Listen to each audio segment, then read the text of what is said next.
You are listening to the For Flourishing's Sake podcast by Frederica Roberts.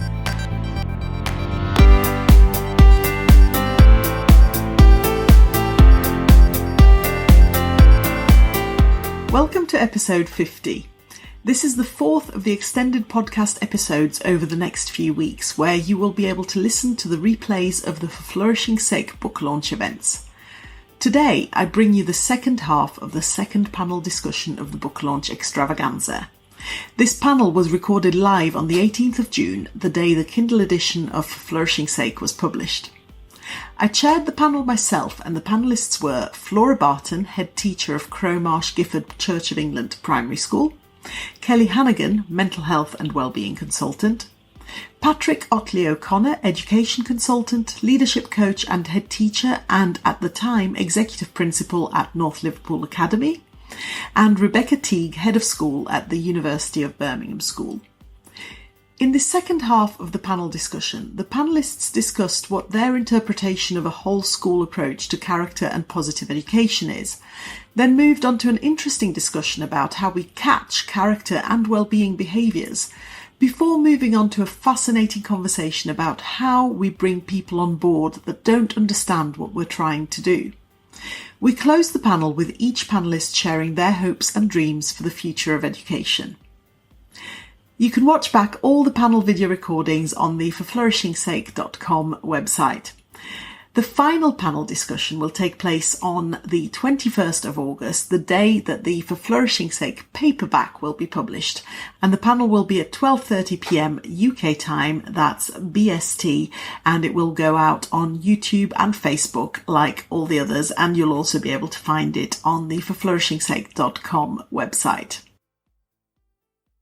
The next, I suppose, follow on from that, which is, this whole school approach, and what actually do we understand by whole school? Because, we've talked a little bit about staff, and we've talked a little bit about the kids, and then just touching on the parents. And obviously in the book, I've tried to kind of bring together examples from so many aspects of positive education, and some people are doing all of them, and some people are doing bits and pieces. So, What's your understanding of whole school? And I'll come to you, Beck, because your school was built from scratch with character education in mind. So I suppose it's a good starting point to come to you on that one. Yeah, so we follow the Jubilee Centre for Character Education's model of having a caught, taught and sought curriculum.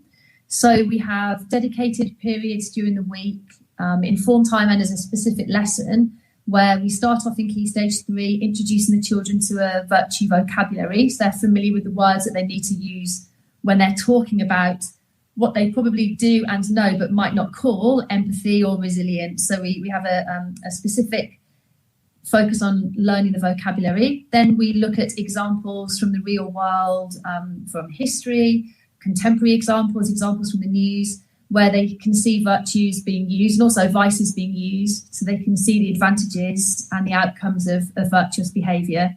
And then we encourage practice and reflection so that they can see how they're developing their own character.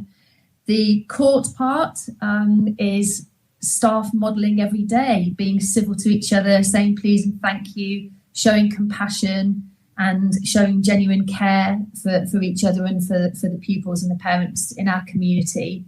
And then the sort aspect comes from a 3.5-hour enrichment programme that we have on a Thursday and Friday, where pupils have the opportunity to work through specific projects that will focus on certain virtues. So civic virtues, perhaps through a volunteering in the community programme, resilience through everyone doing the Duke of Edinburgh programme, and then a Friday session where the whole school can opt in to different activities that staff offer, often putting themselves out their own comfort zone, so they also learn a little bit of courage and are curious in trying out new things, where pupils can practice the things that they've learnt in practice. Thank you so much for that. And I did actually go and witness some of those activities happening on a Friday afternoon when I came into school, which was brilliant. I got sent home with some amazing bakery, actually, that some of the kids and staff had made. But I witnessed fantastic music happening. And one of the things as well that you were telling me about is that there were sessions where the staff read to the kids as well. So not something that you would expect in secondary school, but that I thought was quite interesting as well. So where does that fit into the the court, sort and taught elements of it? I think the focus on literacy. First of all, we know there's a big gap in how important vocabulary is in academic achievement, and that pupils who come from houses where they're not read to and where they don't have access to books often don't do as well as pupils where there is a rich literacy heritage in families. So first of all, it's for that reason, but also we find out about the world by seeing the world represented back to us in stories, and by developing a real passion and love for learning. We hope that students go off and read all about the possibilities that there are out there.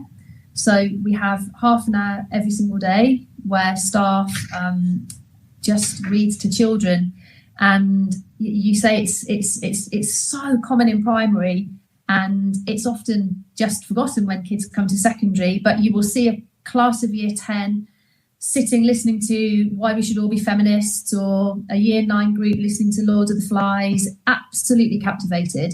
And I really think it's made a big difference to empathy and compassion, and also a love of reading in our school. Brilliant. And quite a challenge, I suppose, for the teachers as well, to put themselves in that kind of role where perhaps in a secondary school they wouldn't be expecting to be reading to the children and teens, which is, again, another way for them to be brave as well. And so you've talked about, it being caught, sought and taught. So, we teach character, we catch character. I'd like to expand on that a little bit, and we seek out the character as well. And I suppose that can also be looked at from the well-being behaviours perspective. So not just the character strengths, but all the different well-being behaviours. So how do we catch this? And can you give us some examples? You've mentioned some, Beck, from your school. So maybe if I come to you, Patrick, because some of the stuff that you've talked about in terms of people taking responsibility for their well-being, etc., comes around the sort of role modelling. But I remember you telling me a bit of a story around sort of the early adopters and all of that, and maybe, how do we catch these behaviours? Well, I think just to pick up on a few things that Beck was saying, I've really, first time I've heard you speak, Beck, I really enjoy what I'm hearing there. I fancy a visit at some point, maybe. But just to pick up on the previous point when you said about about diversity within schools as well, and again, the Diverse Ed conference at the weekend, somebody said if you can't see it, you can't be it. And for students to be able to see people reflect from their own community as well as part of that and then creating that culture and that environment is really important to setting the scene for people to flourish. But bringing that back on then to creating a culture of the first adopters you just talked about there. When I started in North Liverpool, we revisited our values-based vision and boiled that down to a variety of things, because we were very Ofsted focused and very focused on what we were doing rather than why we were doing it, and then looking at how we're going to do it. So we had a big change and tipped some things on its head, and I'll give you one example there. Around our science curriculum, where we use that with students to engage. And with the staff, we talked about 4 things: for the students to aspire, have quality experiences, part of the community, and achieve, and likewise for the staff. So with our year 7, year 9 curriculum, the experience they wanted to give during that time was they wanted to have a firework display on November the 5th. In the area where there's quite a lot of antisocial behaviour around that time, they wanted to show, and there'd never been one in the area. So there were all sorts of focus in the lessons around the history, the culture of fireworks, where it happens elsewhere, the science of fireworks and explosions and forces, and a whole variety of things, with lots of work where the older students worked with the younger students. We had experts coming in, we had universities speaking about those things as well, where our most able. And actually just unpicking completely to ignite those fires, and where children were keen to engage, and had a passion. We hooked into their passion for their passion projects and helped those grow. And then as that started to grow, made sure that it was always cascaded to somebody else to grow. And that's why the early adopters, the ones who come in and jump in first, how can they then spread and encourage and get that going with others? We did that in the first year, and over 600 people came to see this firework display, which is the biggest thing we've done in the community for a long time. The police told us the antisocial behaviour dropped in the area around the evening to almost zero for the first time ever.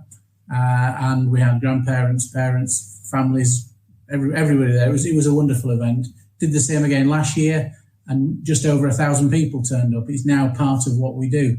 And all those things then captured within a schoolhouse system around the voluntary work and community work and other activities and groups that we brought in to be part of it, around the food that we supply on the evening to give out into the community. It just cascades and grows. So finding out a passion and then hooking people in and whatever turns those people on, help grow that.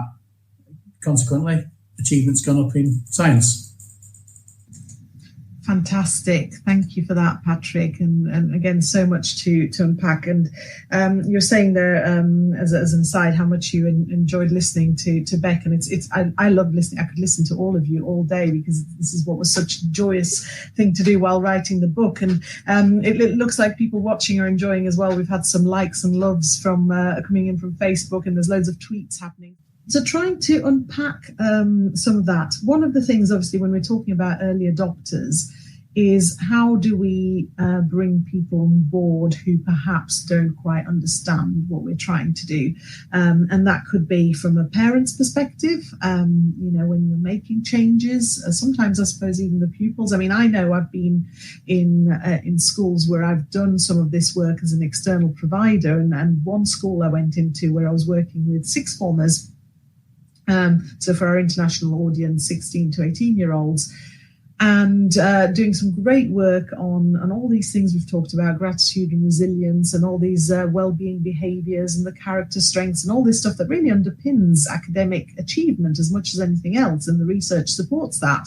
And the sixth formers were loving it. And I'd been in that school for 2 or 3 years working with the same year group, but obviously as a new cohort of students were moving into that year group. And then they stopped bringing me in because the parents had complained that all they wanted their sixth form children to learn about was careers, prospects, and all of that stuff. And they didn't want all this well-being stuff. And so the objections can come from lots of fields. And I suppose the other side of that is, school inspections, making that fit in, and getting Ofsted in this country to see how what we do actually works, but also looking at the wider policy module. So whichever aspect of that you want to kind of unpick. I'll come to you, Flora, because when you went to your school new, as a head teacher, you were making a lot of these changes, and I think you did hit quite a few of the barriers. So it'd be interesting to hear about that perspective. Okay.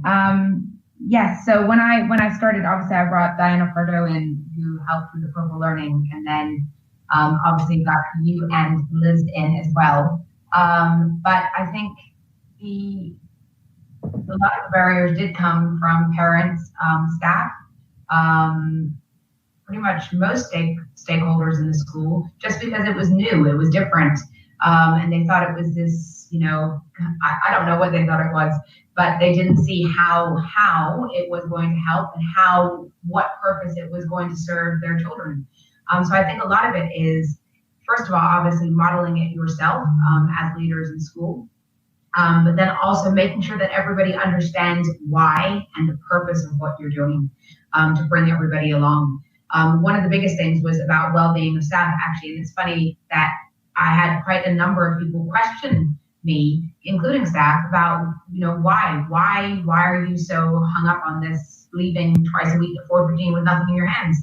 And a lot of governors and parents were questioning, because that was literally my first inset I ever did with the staff. And that was one of the first questions I got from governors and some parents asking, we hear that you're letting teachers leave early. What are you doing? And it seemed like this mad, crazy idea. But I think what they thought was that teachers were efficient because they were working long hours. And these teachers were there often 6, 7, 8 o'clock at night. And so I think it was just changing perceptions and making everyone realize why we were doing what we were doing. But the biggest thing for us with Purple Learning was the fact that actually children, it came from the children, it went home. And there was a buzz about Purple Learning, and there still is. And children will talk their ear off about Purple Learning and why it's important and how it helps them. And I think that's the biggest thing, is starting it as a leader yourself, bringing it into staff, making sure it becomes a part of the fabric, a part of the culture, everything that you do, and it permeates everything. And putting well-being at the center of everything. People will question it, people doubt and question everything, anything new. It's change. And it's just about making sure that people understand the purpose and see the benefit of it. And when people realize that it is in the whole purpose of it is to help everybody, to make everyone's lives actually better, I think they realize the importance as well. Thank you so much for that. And I'd like to bring Kelly in on this same question, because again, I know that with Lesners Heath, it was obviously you and Kate making a lot of changes, Kate, the head teacher there, and again, the challenges that brought. So if you'd like to talk us through some of that and how you've overcome some of those challenges to bring people on board. Yeah, just to follow on from what Flora was saying, I think it's really important to have a clear vision so that your stakeholders, and when I talk about stakeholders and when we think about whole school wellbeing, it's every single, not just within your school community, but also outside of your school community. So we're a very outward facing school and trust. So it started off with Kate and I creating a vision and selling that vision to the school governors. It's really important to have them on board. They are the driving force for change in education, and we need to be respectful around bringing them into part of that organisational change. And then when you've got a clear vision, you have to sell the why and be really respectful. So you're not shoving well-being down people's throats, because for some people, their well-being, looking at their well-being is not looking at their well-being. So I think it's being really sensitive and respectful and having a wide, diverse offer for a diverse community, and making sure that there's lots of support ready for everyone. Part of our process was for me to really empower our children, because children really do love learning from other children. So what I effectively done was I set up initially a group of wellbeing ambassadors that started with 4 children. A couple of years later, we're now up to around 70 wellbeing ambassadors and another 40 wellbeing ambassadors that have graduated to be mental health champions. So what I've done is taught them some skills around mental health and well-being, how to notice their triggers for poor mental health, how to talk about mental health. And I think we do need to talk about mental health, not big feelings, because what we're doing is we're stigmatising our children to not talk about mental health. And what then wellbeing ambassadors and mental health champions do is they go out on the ground, they talk to the children, they talk to the parents, they talk to the staff, and they ask them simple questions like, what do you need to feel valued in this school? Do you feel a sense of belonging? If you're having a struggle, what would make you feel better? So they're trickling their skills, and that's having a ripple effect on our whole school community. And when I think about our parents, I started off with 4 parents. The magic number seemed to be 4 in the beginning, but I never gave up. I persevered, because you have to give any wellbeing journey time to catch on, so people see the benefits of it. I've had to date around 300 parents who've engaged with my Family Matters Bespoke empowerment program. And what that does, it gives parents the opportunities to come into a safe space and explore who they are in the environment they live in. We know that so often parents are a product of their environment, and what that does is that trickles into their parenting capacity with their children. I've had families who've been on long-term safeguarding plans, who have come off them and stayed off them, and who are literally flourishing before my eyes. I think it's really important to have a diverse prescription for well-being. Talk to your people, understand where they're coming from, and make sure that your recipe for well-being serves your community. Make sure it's honest, reliable, consistent, and empowering. Wow. Some really, really important points there, and really practical stuff as well in terms of how we make that happen and how we bring people on board. So thank you so much for that. And it's clearly visible in the school in terms of everything that you've achieved there. And Beck, I'm going to come to you because you're in a really interesting position with University of Birmingham School, in that you didn't come in and change something existing in a school that was already there, but you did actually go into a brand new school that was a completely different model to anything that any of those parents had seen or the community had seen. And what I find really interesting is that within your school, perhaps it brings in more the policy side of things as well, because of course the research that comes out of the Jubilee Centre for Character and Virtues that feeds into everything that you do at the school, and how that perhaps influences the bigger picture on a policy level as well. So if you can kind of talk about how it was received from a local communities and stakeholder level, but also the work that's going on to inform the bigger picture, that would be brilliant.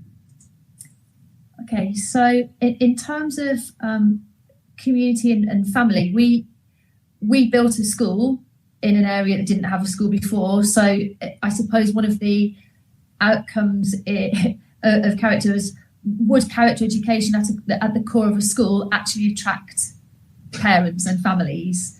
Otherwise, we built a school that would be empty. And what we actually found is that we became the most oversubscribed comprehensive school in the whole of Birmingham. I think we still, 5 years in, have 1,000 people applying for 150 places.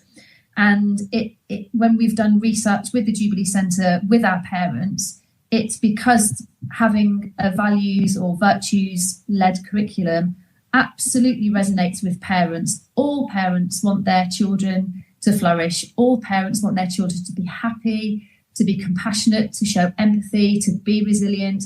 And of course, they also want incredible results, academic results. But I think sometimes schools make the mistake of that being the driver. And he did mention earlier on, Fred, that there is, I think, a perceived dichotomy between having character education and being an academic school. But we very much found, certainly with our Year 11s that have just left, that if you get them to have a sense of moral purpose and agency, and give them the tools they need to feel that they're empowered to go on this journey of self-improvement and flourishing, then they want to work hard and they want to do well. So I think it's a mistake to say you can't have both. I think character education, well-being, positive education absolutely drives pupils to want to do their very best. I guess that's testament to what parents wanted. I think the other thing that's quite important as well, if we're talking about the role of character education, is how it's affected staffing. So again, lots of schools are having staffing crises at the moment. We've never been short of specialist teachers because people want to come and work in our school, because teachers teach because they want to make a difference to children's lives. It's nice when you can get everyone to pass their exams, but I think it's seeing the difference that you can make long term and the impact that you can have that really drives teachers to want to become teachers, and more importantly to stay in education so that they don't leave disillusioned with schools becoming exam factories. So we've always had a really incredible amount of staff applying to work in our school. We've also had, which is something we never expected, a lot of people who joined as members of professional services actually leaving that and retraining to be teachers. And I think all of these things have driven policy, I suppose, in that it's still character that will determine a lot of the school day structure. It's what determines curriculum. It's what determines enrichment. It's what's at the core of making sure that teachers' workload is manageable, and that we are making sure, as everyone has said, that our staff flourish as well. So it's all intertwined, I think. Absolutely, it really is. And It's interesting. I'm glad you brought it back to this perceived dichotomy between academic and academic achievement and the well-being and character side of things, because of course, if we look, for example, at IPEN, the Institute of the International Positive Education Network, they have a really simple diagram explaining what positive education is, and they have a double helix, and one strand is well-being and character, and the other strand intertwined with that is academic achievement. And if we look at so much of the research that's been done, certainly in positive psychology and positive education, it is that actually, as you were saying, Beck, that once you actually put in the character work and the well-being work, then for a variety of reasons, one of which undoubtedly is that people want to do well then and want to apply themselves, that actually the academic flourishing follows as well. And I find it quite odd to think that, you can think of flourishing as one or the other, because actually in order to flourish, you're a whole human being. The child is a whole human being, the same with the staff. And so you need both. You need to be able to get the academic side of things so that you're improving prospects and all of that kind of thing, but you need the well-being to underpin that. And when we look at if you look at it purely from a policy perspective and cost perspective, which unfortunately, if you're looking at policy, that's where it comes, cost benefit analysis and that kind of thing, then it should be a no-brainer, really, because actually the cost implications to a country in terms of mental health issues long-term that start in childhood and in teenage years and then develop into other things like addiction and crime and unemployment and so on is phenomenal. So it absolutely makes sense to underpin from that perspective. I think most of us who are in this area and really passionate about positive education and character education do not come at this from a policy perspective and from a cost benefit analysis perspective. But I think one of the things we have to remember is that we have to convince those that actually do fund what we do, and we have to convince those that measure what we do and assess what we do, that what we do matters and works. So sometimes it's interesting. I always say you have to almost play the game, and you tell them all the stuff that matters in terms of academic results, but actually we do it for very different reasons, and because it's the right thing to do to actually support children's well-being and staff well-being. And what you were saying, Beck, about staff well-being, of course, the stats on that are phenomenal in terms of the attrition rates, but also that thing that you said about why teachers teach. And it's the first thing I asked in the book. I said, why did you become a teacher? It was the first question I asked as I opened the book. And when we look at the research that comes out every year in terms of staff well-being, the staff well-being survey that comes out every year, certainly the last 2 years, the biggest response in that was always to make a difference. And when we go back to the foundations of positive education through Professor Martin Seligman in the US as well, he always said, when you ask parents, for the most part, apart from the ones where obviously I've experienced that, they just wanted career education for their children, but for the most part, what parents actually want when you ask them, what do you want for your children, never mind about school, but in general, they want their children to be well and to be happy. And then when you look at what teachers want, they want to make a difference, and yet schools traditionally are not set up for that. And so with just a couple of minutes left to go, I'll just come around to all of you and ask you to just give me a thought. I think a good question to end on here would be, what are your hopes and dreams for education? Where do we go from here, and what would you like to see happen? So we're going to keep our answers really short on this one so that we can finish at 6 o'clock. So I'll start with you, Patrick, if I may.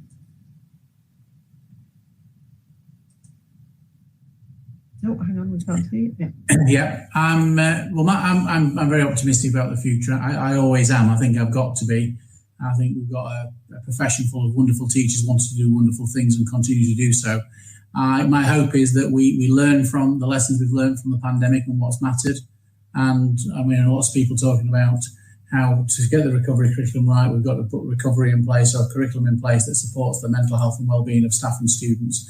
I'm hoping we learn from that. I definitely will be doing that and cementing that. And my hope is that the rest of the schools will much more prioritise those to remove some of the toxicity from some of our schools. Thank you so much. And I'll just go around as I see you on my screen. So I'll come to you next, Kelly, on the same question. What are your hopes and dreams? My hopes is that purposeful well-being is within our curriculums and being used effectively. And I hope to see more policy change within government to look after our teachers, to actually really hear them, hear where their sticking points are, to help keep them in the profession and work with our school communities rather than giving us a done-to prescription. It's not helpful. So that's my hope. Thank you so much for that. And Flora, over to you next. I think a lot of people have been saying it is an opportunity we have now to make a huge overhaul to education. And my hope is that we all work together to change the way education is, to change the system and to seriously put well-being at the center and heart of absolutely everything, especially for teachers coming into the profession, to make sure that we are putting well-being at the heart of everything we do for children and teachers. Thank you so much. And Beck, I'll come to you next.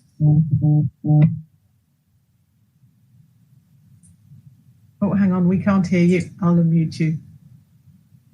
I'm also incredibly optimistic, like Patrick. I think our children are just phenomenal, and they just need a little bit of guidance and a little bit of our trust. And I think they will change the world. And I think they've lived through a time where they've seen how important kindness is and gratitude is. And I'm really hopeful for what we can do together.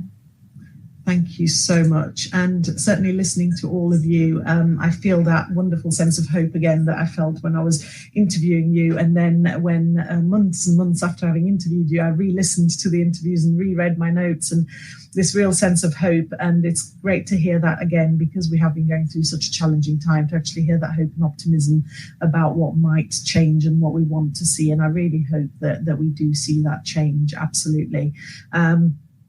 So this is it. We've been going for an hour, and I'm sure we could talk about this for absolutely hours, but it's been an amazing hour. And I can't believe I'm about to say this, but I'm about to do it all again in an hour's time with a different panel at 7:00.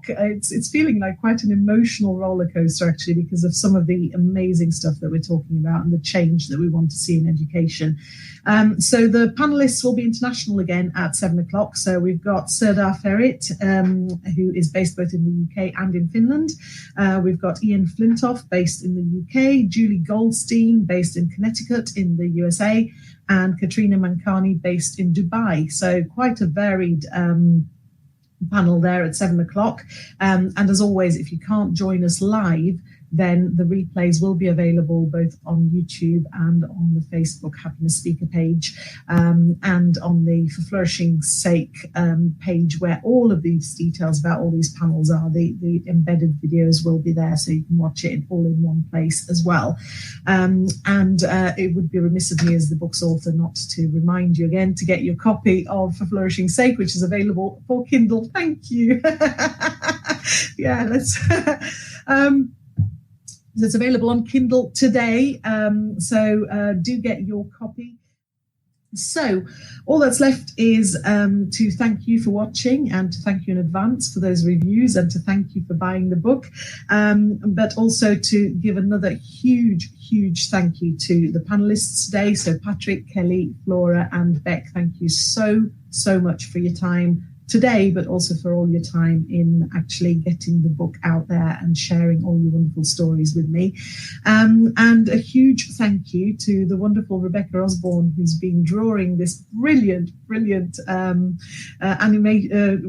what's the virtual drawing? I don't know. I haven't got words anymore, but this brilliant illustration, that's the word I'm looking for, of everything we've talked about today. So thank you so much, Rebecca. And Rebecca will be back at 7:00 as well for the next panel. So thank you very much, everybody. And we'll see you again soon. Thank you for tuning in to the For Flourishing's Sake podcast. If you found this episode useful, please give it a 5-star rating on iTunes to help it reach more people, and please spread the word. Also, if you haven't already, remember to subscribe so you'll never miss an episode.